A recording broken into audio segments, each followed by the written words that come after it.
Herman Melville's Moby Dick. Look, we all know it. It's one of those legendary books that feels just as massive and, let's be honest, as intimidating as the ocean itself. But deep down, it's this incredible story about friendship, pure madness, and obsession. So let's dive into this epic hunt. And it all kicks off with probably the most famous first line in all of literature. That's it. 3 words. This is our narrator, our guide into this whole crazy world. He's not the hero. He's not the bad guy. He's us. He's the one watching it all go down, the one who lives to tell the tale. And just like that, he pulls us right into his story. So why does he even go to sea? Well, for Ishmael, it's not about finding treasure or seeking adventure. It's actually his cure for a really deep depression. When he feels that damp, drizzly November taking over his soul, he says his only alternative to a pistol and ball is to just escape to the ocean. All right, so Ishmael's journey starts off in the whaling port of New Bedford. He's broke, he's cold, and he winds up at this really strange place called the Spouter Inn. And this is where his whole world is about to get turned upside down. So the inn is totally packed, no rooms left. The only option the landlord gives him is to share a bed with a harpooner who's out for the night. But the way the landlord describes this guy is, well, it's unsettling. He's got a dark complexion, and he's outselling his head. Ishmael, as you could imagine, is like, whoa, hold on, and demands some real answers before he agrees to any of this. And the suspense here is just brilliant. It turns out the head he's selling is actually a shrunken head from New Zealand. Yeah. So when Ishmael finally goes back to the room, he finds this incredibly intimidating figure, covered head to toe in tattoos, worshipping a little wooden idol. This is Pequod. And this line right here tells you everything you need to know about Ishmael. His fear, his prejudice, it just melts away. He looks at this man, this supposed savage, and he sees a genuine, decent person. It's this amazing moment of connection that kicks off one of the greatest friendships in literature. Just incredible. So now they're best buds.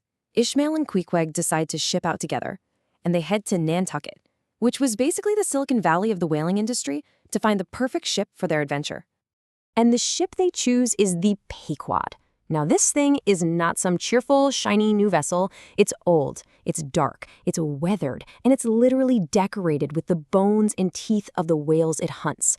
The ship itself looks like it's a predator. As they're leaving the docks, this strange, raggedy man named Elijah just pops up and stops them. He starts talking in riddles, asking them if they've met Old Thunder, who we find out is Captain Ahab, and he gives them all these creepy warnings about signing their souls away. Super ominous.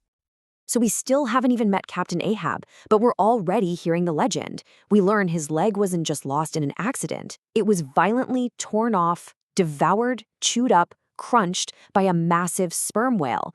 The way people talk about it just builds this incredible sense of awe and, frankly, terror.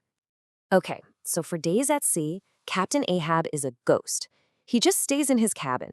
The crew is whispering, wondering.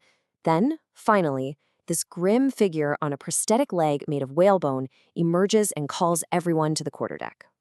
Ahab completely takes over. You can just feel the energy shift. He starts working the crew, questioning their courage, their skill, why they're even out on the ocean. He's got this magnetic, intense energy, and every single sailor is hanging on his every word. And then comes the big reveal. He pulls out a Spanish gold coin and nails it right to the main mast. This isn't just a regular whaling trip to make money. Nope, this is a personal vendetta, a quest for one specific, legendary creature, the white whale, Moby Dick. And that gold is for the first man to spot him. So this is the absolute heart of the whole book. You've got the first mate, Starbuck, who's the voice of reason. He's thinking, it's just an animal. Seeking revenge on it is insane. It's blasphemous. But for Ahab, no way. That whale is the physical mask of all the evil in the universe. And he says he would strike the sun itself if it insulted him. And Ahab gets them all. He wins them over. He serves them this potent drink in the sharpened sockets of harpoons. I mean, he has them drink from these things. And in this wild, feverish ritual, the entire crew swears an oath. They are all now part of Ahab's single, vengeful mission. But it begs the question, right? Why a white whale? What is it about this animal that inspires such a deep, almost religious hatred? This is where the story gets really philosophical, as Ishmael tries to figure out the true source of all this terror. What's so fascinating is how the book just stops and asks this seemingly simple question. I mean, think about it. White is supposed to be the color of purity, goodness, all that stuff. So why, in this case, is it the ultimate symbol of horror?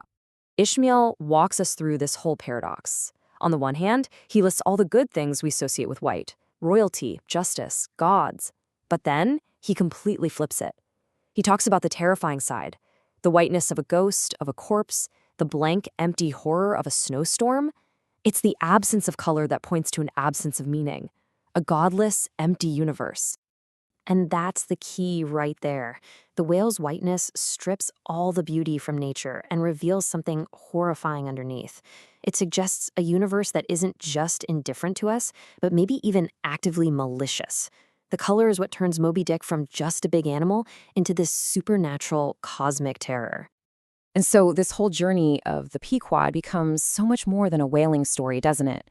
It makes us turn around and ask ourselves, what are our white whales? What are the all-consuming obsessions we chase after? What are the things that we hunt, maybe even to our own destruction? It's that question that makes a story about a 19th century whaling ship completely timeless.